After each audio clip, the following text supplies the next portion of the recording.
வெறும் ₹1 தமிழ்நாட்டில் ஏப்ரல் மாதம் மே மாதம் அடிக்கிற வெயில்லேருந்து உடல் சூட்டை நம்மால் பாதுகாத்து கொள்ள முடியும். ஒரு நாளைக்கு ₹1 தான் செலவு. இதுக்கு பேர் சீத்தலி பிராணாயாமம். 10 நிமிஷம் செய்தீங்கன்னா ஒரு இளநீர் குடித்ததற்கு சமம். 20 நிமிஷம் செய்தீங்கன்னா 2 இளநீர் குடித்ததற்கு சமம். ஆச்சரியமா இருக்கா? செய்து பாருங்க.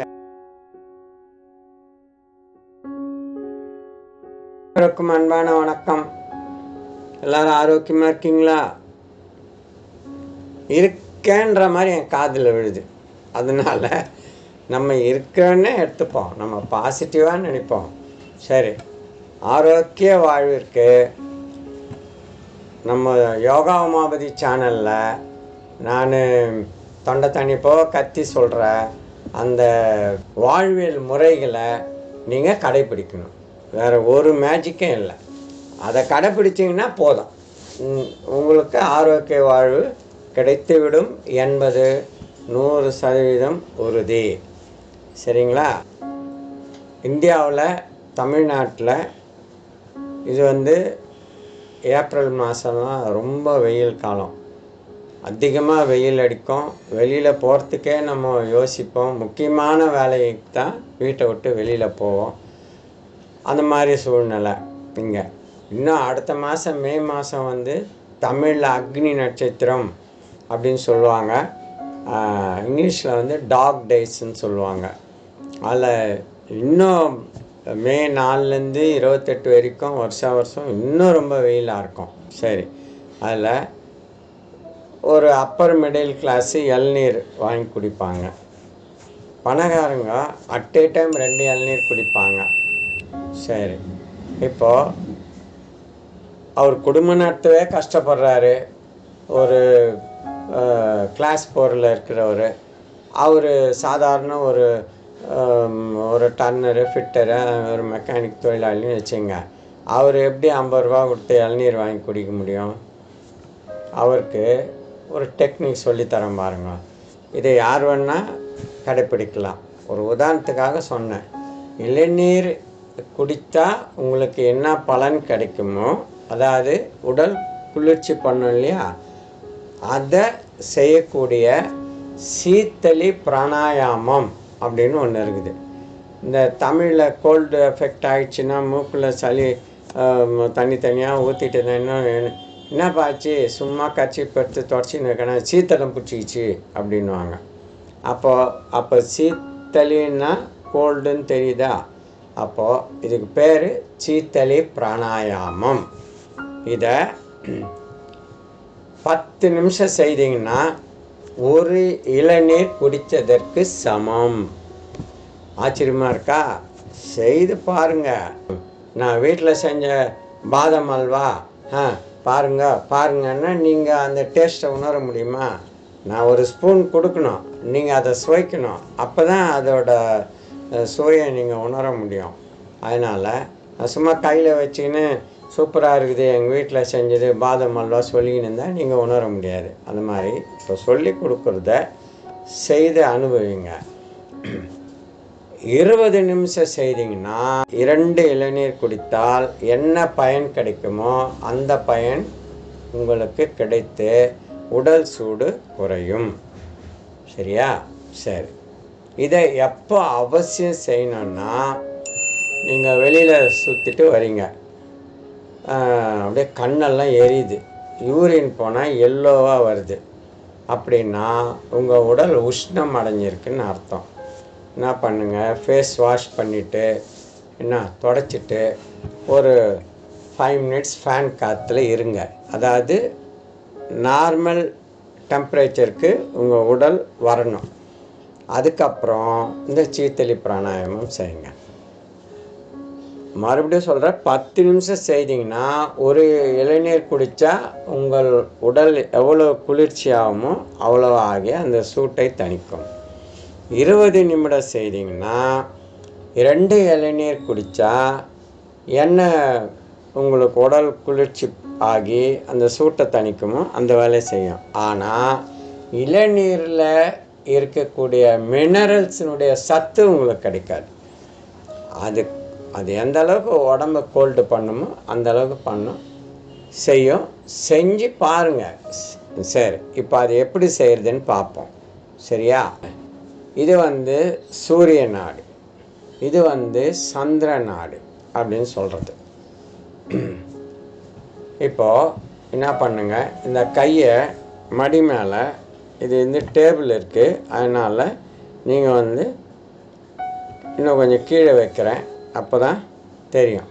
மடி மேலே இந்த கமுத்து வைக்காமல் இது பாம் டுவார்ட்ஸ் சீலிங், உள்ளங்கை வானத்தை பார்க்குற மாதிரி வச்சுக்கோங்க. அப்புறம் இந்த ஆள்காட்டி விரல் மட்டும் திறந்து வச்சுக்கோங்க. ஓகேவா? இப்போது இப்படி நாக்கை மடித்து டியூப் மாதிரி வெளியில் எடுத்துகிட்டு வாங்க. அதாவது ஒரு டியூபை கட் பண்ணி ஒரு பாதியை பார்த்தா எப்படி இருக்கும் உங்களுக்கு, அந்த மாதிரி நாக்கை செய்யணும். செஞ்சிங்களா? இப்போது சில பேர் அண்ணன்னு இருப்பாங்க, நாக்கு மடிக்க முடியாது. கட்டிங் பிளேயர்லாம் தேடின்னு இருக்காதீங்க, ஏன்னா உங்களுக்கு வேறு மாதிரி சொல்லித்தரேன். இப்போது அதை அடுத்து சொல்லித்தரேன். இப்போது கொஞ்சம் ஜோக்காகவும் பேசுவோம். நம்ம எல்லா மக்களுமே கொஞ்சம் ஸ்ட்ரெஸ்ஸாக இருக்கிறாங்க என்ன, அதனால் நம்ம யோகா உமாபதி வீடியோ பார்க்கும்போதாவது கொஞ்சம் நல்லா ஸ்ட்ரெஸ் எல்லாம் நீங்கி நல்லா ஜாலியாக இருப்போம். ஓகேவா? அதனால் நாக்கு மடிக்க முடியலன்னா கட்டிங் பிளேயர்லாம் தேடாதீங்க. உங்களுக்கு அடுத்து வரேன். நாக்கு மடிக்க முடிந்தவர்கள் மட்டும் இப்போ என் கூட செய்யுங்க. மடிச்சிட்டிங்களா? இது வந்து எம்டி ஸ்டமக், பக்கா எம்டி ஸ்டமக்கில் தான் செய்யணும். இப்போது நீங்கள் பக்கா எம்டி ஸ்டமக் இல்லை இந்த வீடியோ பார்க்கும்போதுன்னா இப்போ செய்யாதீங்க. பக்கா எம்டி ஸ்டமக் இருக்கும்போது வீடியோ ஆன் பண்ணி செய்யுங்க. சரி, இப்போது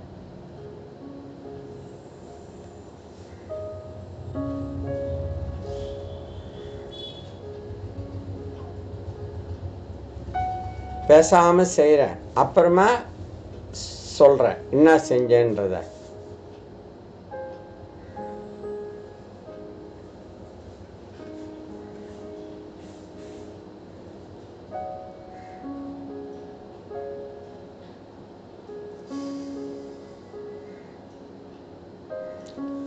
என் எதிர்க வால் கிளாக் இருக்குது, அதை பார்த்துட்டு தான் நான் செஞ்சேன். அதான் உங்களுக்கு எங்கேயோ பார்க்குற மாதிரி இருந்திருக்கும்.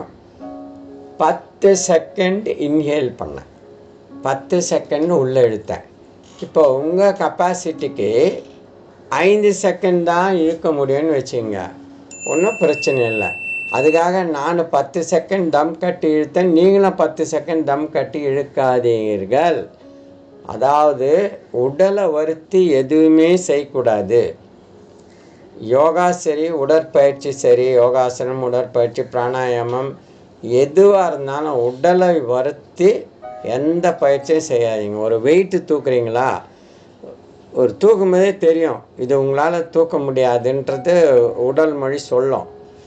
செய்யக்கூடாது. அடுத்த ஆளுக்கு ஹெல்ப்பை கூப்பிடணும். என்னால் முடியும்ன்ட்டு அந்த உடல் மொழி சொல்கிறத மீறி நீங்கள் செய்தீங்கன்னா தண்டனை தான் கிடைக்கும். எங்கேயாவது சுழுகு பிடிச்சிக்கும், இல்லை ஹார்ட் ஸ்ட்ரெயின் ஆகி ஹார்ட் அட்டாக் ஆகி விழுந்துடுவீங்க. அதனால் பாடி லாங்குவேஜ் என்ன எச்சரிக்கை கொடுக்குதோ அது நீங்கள் இழுக்கிறீங்க, 5 செகண்ட்லேயே உங்களுக்கு ஒரு அழுத்தம் தெரியுது, அதோடு இழுக்கக்கூடாது.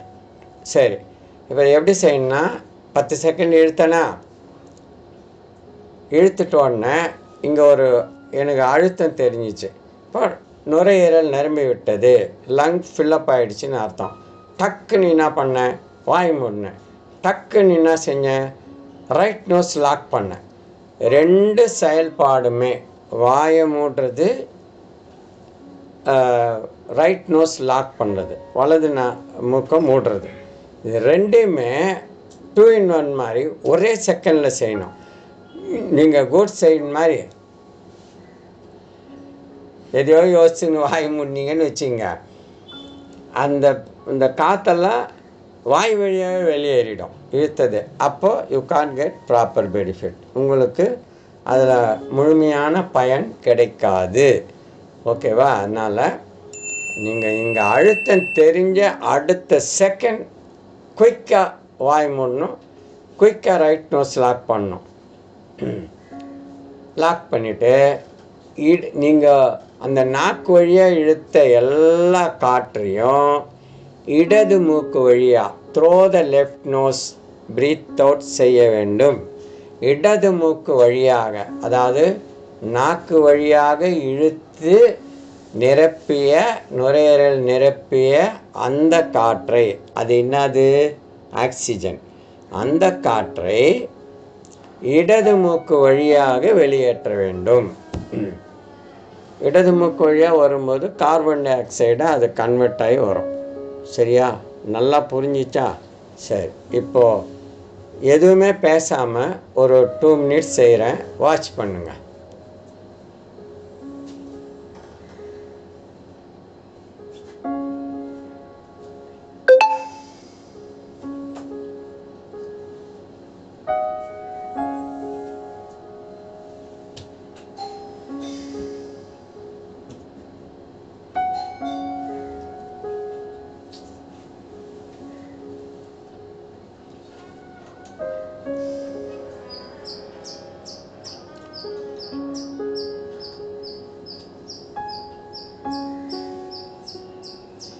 நான் வேணும்னாலும் குறைஞ்ச டைம் இழுத்து காட்டினேன்.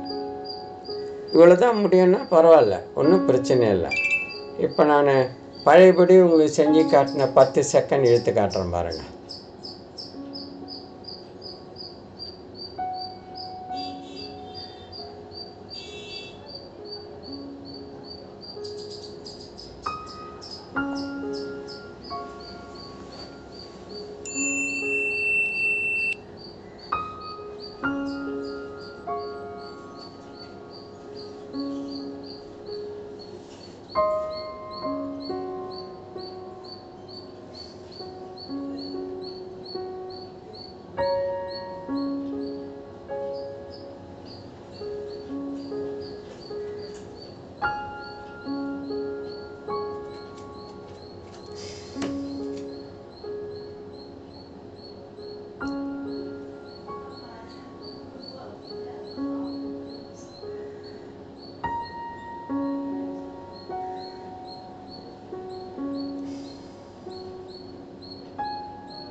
இது மாதிரி எனக்கு 10 செகண்டு என்னால் இழுக்க முடியுது, அதனால் செஞ்சேன்.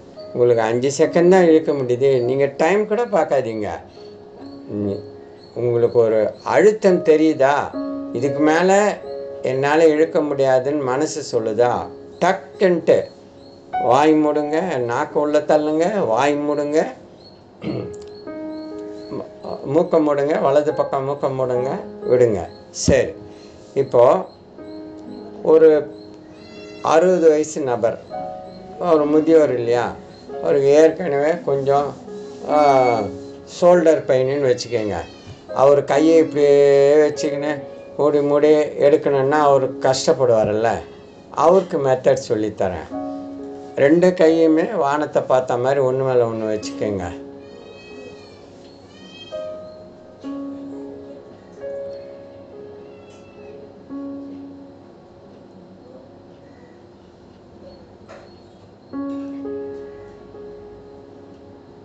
அதாவது நாக்கு வழியாக இழுத்துட்டு 2 மூக்கு வழியாக வெளியிடலாம்.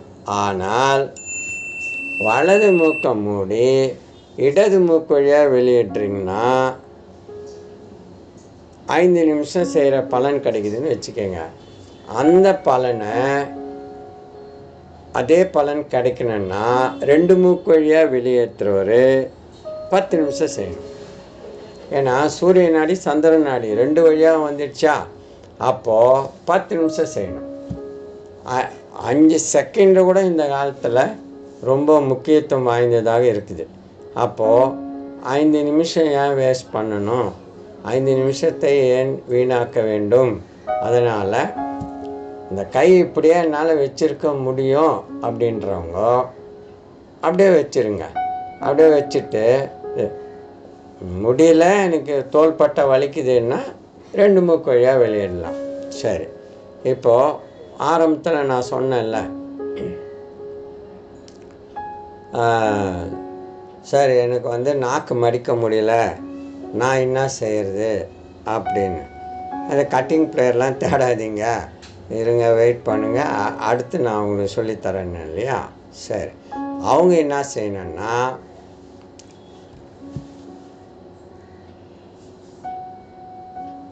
நல்லா உதட விரிச்சிக்குங்க, 2 பல்லு தெரியணுன்னு. சில பேர் சிரிக்கிறதுக்கு காசு கொடுத்தா தான் சிரிப்பாங்க. என்ன எப்பயும் மூஞ்ச கடுன்னு வச்சுன்னு இருப்பாங்க. நம்ம முகத்தை சிரிச்சே நான் பார்க்க முடியலன்னா காசு கொடுக்குறியா அப்படின்வாங்க. ஒரு ஜோக்காக சொல்கிறேன். அந்த மாதிரி நபர்லாம் கூட நீங்கள் அட்லீஸ்ட் அந்த மாதிரி இந்த சீத்தறி மற்ற நேரம் எப்படியாவது இருந்துக்கங்க. உங்களுக்கு நாக்கு மடிக்க முடியல அப்படின்னா இந்த பல்லு ஒன்று சேர்த்து சிரிக்கிற மாதிரி, ஃபஸ்ட்டு சிரிக்கிற மாதிரி வச்சு இன்னும் கொஞ்சம் அப்படி விரிச்சிக்கங்க. விரிச்சிட்டு, அதாவது பல் வந்து ரொம்ப டைட்டாக கடிக்காதீங்க, ஒன்று மேலே ஒன்று வச்சுட்டு இந்த உதடு விரிச்சிக்கங்க. இப்போ சைடில் கேப் கிடைக்குமா, அந்த கேப்பில்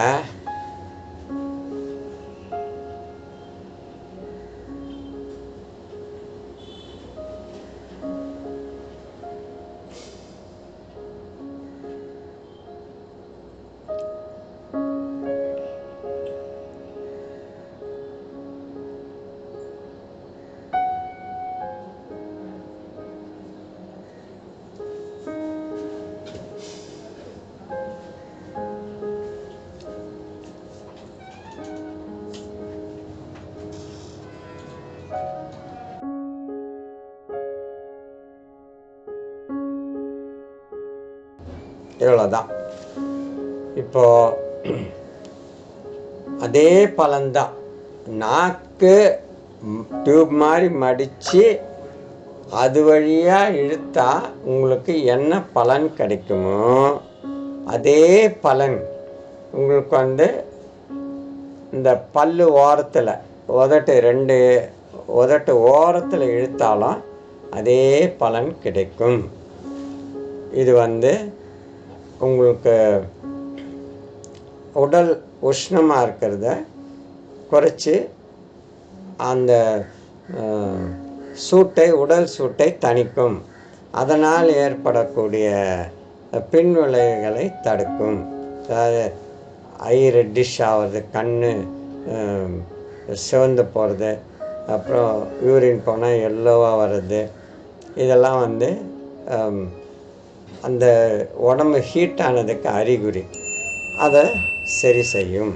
சரி, அப்புறம் இன்னொரு டெக்னிக், நீங்கள் அது எதுவுமே செய்வானோ தூங்கும்போதே உங்கள் உடல் குளிர்ச்சி அடைய வைக்க முடியும்.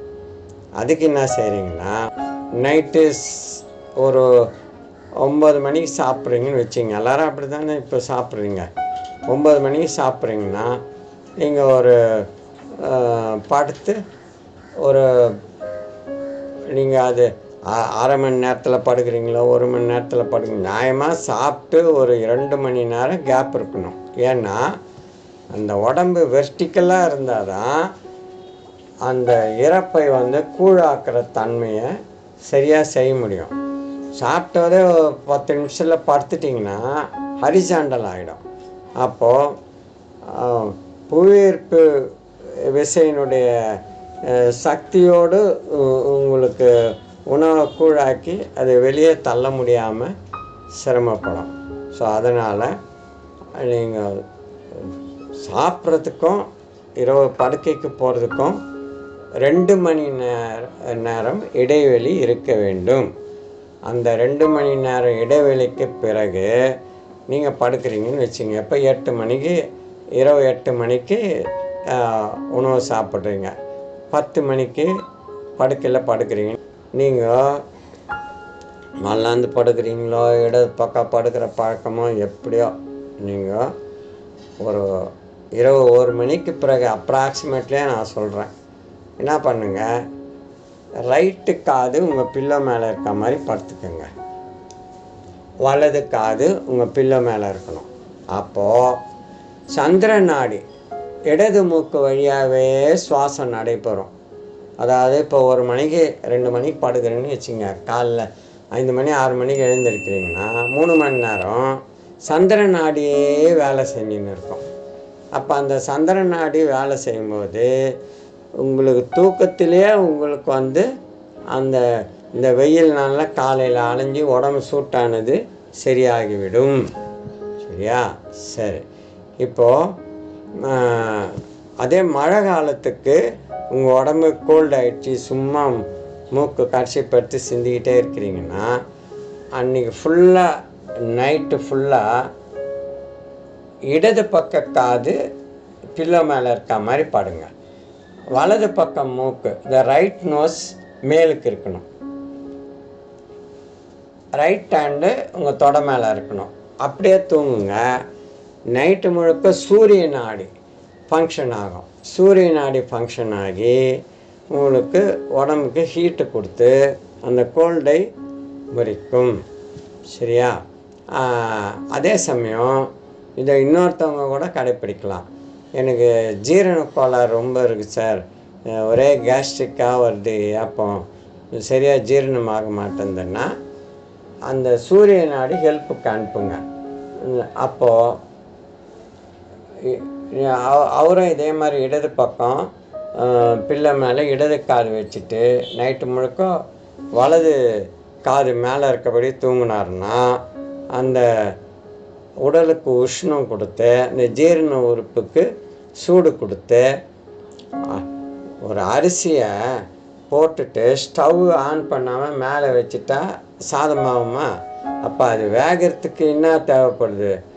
உஷ்ணம் தேவைப்படுதா? ஸ்டவ் ஆன் பண்ணி நெருப்பு வந்தால் தானே அரிசி வேகுது. அந்த மாதிரி உங்களுக்கு அந்த ஜீரண சக்திக்கு இந்த வெப்பம் போய் உங்களுக்கு அந்த ஜீரண சக்தி சரியாகும்.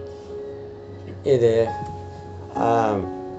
கோல்டு பிடிச்சவங்க கோல்டை சரி செய்வதற்கும், ஜீரண கோளாறு இருக்குது எனக்கு சரியாக ஜீரணம் ஆகலைன்றவங்களுக்கும் என்ன சொல்லியிருக்கேன்னா இடது காது இடது பிள்ளை மேலே இருக்க மாதிரி நைட்டெல்லாம் தூங்குங்க. சரி. வெறும் ₹1 இந்த மாதிரி ஏப்ரல் மாதம், தமிழ்நாட்டில் ஏப்ரல் மாதம் மே மாதம் அடிக்கிற வெயில்லேருந்து உடல் சூட்டை நம்மால் பாதுகாத்து கொள்ள முடியும். ஒரு நாளைக்கு ₹1 தான் செலவு. அது என்னான்னு கேட்டிங்கன்னா, ₹10 எல்லா சிவன் கோயிலாண்டுமே வில்வம் இலை விற்பாங்க. ஒரு ₹10 வில்வ இலை வாங்கிட்டு வந்துடுங்க. அவங்க தண்ணி தெளித்து வச்சுருப்பாங்க. ஸோ ஒரு இலையாக கிள்ளி ஒரு தாம்பாளத்தட்டில் போட்டு ஃபேன் காட்டில் காய வச்சுடுங்க. காய வச்சுட்டு அந்த தண்ணி எல்லாம் காஞ்சதுக்கப்புறம் ஒரு பிளாஸ்டிக் கவரில் போட்டு ஃப்ரிட்ஜில் வச்சுடுங்க. வச்சிட்டிங்களா? சரி. இப்போது ஒரு நாளைக்கு ஒரு 5 இலை, ஒரு நபருக்குன்னா 5 இலை. ஹஸ்பண்ட் அண்ட் ஒய்ஃப் 2 பேரும் குடிக்க போகிறீங்கன்னா 10 இலை. அந்த 10 இலை எடுத்து மண் இருக்கும், அதனால் அதில் ஃபஸ்ட்டு சாதாரண தண்ணியில் ஓடுற தண்ணியில் வாஷ் பண்ணிவிடுங்க. அதுக்கப்புறம் குடிக்கிற தண்ணீர், நீங்கள் அக்வா தண்ணி குடிக்கிறீங்களோ கேன் வாட்டர் குடிக்கிறீங்களோ எது குடிக்கிறீங்களோ அந்த குடிக்கிற தண்ணியில் ஒரு அரை டம்ளர் தண்ணியில் எல்லாத்தையும் போட்டு ஒரு முறை ஃபைனல் வாஷ் செஞ்சிடுங்க.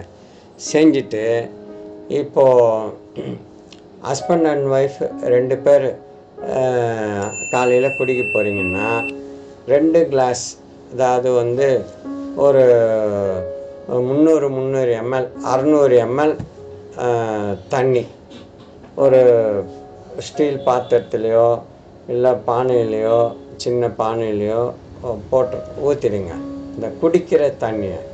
இப்போது ஒரு இலையாக பிச்சு பிச்சு போடுங்க. ஒரு நபருக்குன்னா 300 ml தண்ணி 5 இலை. 2 பேர் குடிக்க போகிறீங்கன்னா அந்த இலையை பிச்சு பிச்சு போடணும். அப்படியே போடாதீங்க. 10 இலை பிச்சு பிச்சு போட்டுட்டு ஒரு தட்டு போட்டு மூடிடுங்க. மூடிட்டு காலையில் பல் தொலைக்கிட்டு வந்துட்டு பல் தொலைக்கிட்டு யூரின் வந்தால் யூரின் போங்க, மோஷன் வந்தால் மோஷன் போங்க. அது உங்களுக்கு வரதை பொறுத்து. மோஷன் வரல யூரின் வரல நான் அப்புறம் தான் போவேன்னா பல் தொலைக்கிட்டு வந்து இந்த தண்ணியை இன்னொரு அந்த பாத்திரத்தில் இருக்க அந்த இலையோட இன்னொரு ஒரு கிளாஸில் டீ கடையில் மாஸ்டர் டீ ஆற்றுற மாதிரி ஆற்றுங்க. ஆற்றினா ஏற்கனவே கொஞ்சம் லைட்டு க்ரீனில் வந்திருக்கும். பொழுது வஞ்சி பார்த்திங்கன்னா இன்னும் கொஞ்சம் அந்த க்ரீன் டார்க் இன்னும் கொஞ்சம் அதிகமாகும். நீங்கள் ஆற்றும்போது அந்த இலையில் இருக்கிற அந்த பச்சையம்லாம் கரைஞ்சி வந்து இன்னும் கொஞ்சம் இந்த தண்ணி பச்சை நிறத்துக்கு க்ரீன் கலருக்கு கொஞ்சம் இன்னும் மாறும். இப்போ என்ன பண்ணுறீங்கன்னா டீ வடிகட்டுற ஃபில்டரில் ஊற்றுங்க. இலையெல்லாம் அதில் நின்றுடும். இலையை போட்டுருங்க. போட்டுட்டு இந்த தண்ணியை குடிங்க. வெறும் வயிற்றில் குடிச்சிட்டு, அதாவது வில்வ இலை தண்ணீர், இந்த தண்ணியை குடிச்சிட்டு ஒரு மினிமம் அரை மணி நேரத்துக்கு டீ காஃபி பால் எதுவும் குடிக்காதீங்க. ஏன்னா அது ரத்தத்தில் கலந்து வேலை செய்யணும். இது உங்களுடைய உடலை குளிர்ச்சி செய்யும். ஏன் ₹1 வைத்தியம்னு சொன்னேன்னா, அந்த நீங்கள் 10 ரூபாய்க்கு வாங்குகிற வில்வ இலை 10 நாளைக்கு வரும். இப்போ ஒரு நாள் செலவு எவ்வளோ? ₹1 தானே. அதுதான் அப்படி சொன்னேன். நீங்கள் ஊரில் கிராமத்தில் இருக்கிறீங்க, வில்வ மரம் இருக்குதுன்னா நீங்கள் அந்த மரத்துலேருந்தே கூட எடுத்துக்கலாம். இது வந்து கோடை காலத்தில் ஏழை மக்கள் கூட இந்த ₹1 வைத்தியம் மூலியமாக, இப்போ வசதி உள்ளவர் இளநீர் வாங்கி ₹40 கொடுத்து இளநீர் வாங்கி உடலை குளிர்ச்சி பண்ணிக்கிறாரு. ஏழைங்க என்ன பண்ணுவாங்க? அதனால் ஒரு கடைநிலை ஊழியர் கிளாஸ் 4 ஜாபில் இருக்கிற கூட இந்த ₹1 வைத்தியம் மூலியமாக உடலை குளிர்ச்சி செய்து கொள்ள முடியும். சரி, இன்னொன்று அந்த ₹1 கூட இல்லாமல் வலது பக்கம் தலை வச்சு தூங்குனீங்கன்னா நைட்டெல்லாம் இடது பக்கம் சுவாசம் நடந்து இடது மூக்கில் சந்திர நாடி மட்டும் ஃபங்க்ஷன் ஆச்சுன்னா உங்களுக்கு அந்த ₹1 செலவு கூட இல்லாமல் உடல் குளிர்ச்சி ஆகும். சரி, இந்த நிகழ்ச்சி பார்த்தீங்க. இது மூலிமா உங்களுக்கு அந்த உடல் சூட்டை எப்படி தனித்து கொள்வதுன்னு பார்த்தீங்க. இதை வந்து நீங்கள் மற்றவங்களுக்கு சொல்லி கொடுக்காதீங்க. ஏன்னா தவறாக சொல்லி கொடுத்துட்டா அவர் ஹார்ட்டு ஏதாவது ஸ்ட்ரெயின் ஆகிடுச்சுன்னா வம்பு. இந்த வீடியோவை அவருக்கு ஃபார்வேர்ட் பண்ணி, எப்பா உனக்கு அடிக்கடி உடம்பு சூடாகுதுன்றியே, நீ சேல்ஸ் ரெப்பு பைக்லேயே சுற்றின்னு இருக்கிறேன்றிய, அதனால வேண்டி இதை செய்ப்பா அப்படின்னு இந்த மாதிரி யோகா உமாபதி வீடியோ அமைச்சிருக்கிறேன்னு பார்த்து அவரே பயனடைய செய்யுங்க. என்னோடய உழைப்புக்கும் சிஷ்யர் அவர் தான் இந்த டெக்னிக்கல் ஒர்க்கு பண்ணி செய்து யூடியூப்பில் போடுறாரு. எங்கள் 2 பேர் உழைப்புக்கும் நீங்கள் பலன் கொடுக்கணுன்னு நினச்சிங்கன்னா, நீங்கள் உதவி செய்யணும்னு நினச்சிங்கன்னா மறக்காமல் பெல் பட்டன், ஒரு வீடியோவுக்குமே பெல் பட்டன் அழுத்தி எங்களை சப்ஸ்கிரைப் செய்து உதவி செய்யுமாறு அன்புடன் வேண்டுகிறேன்.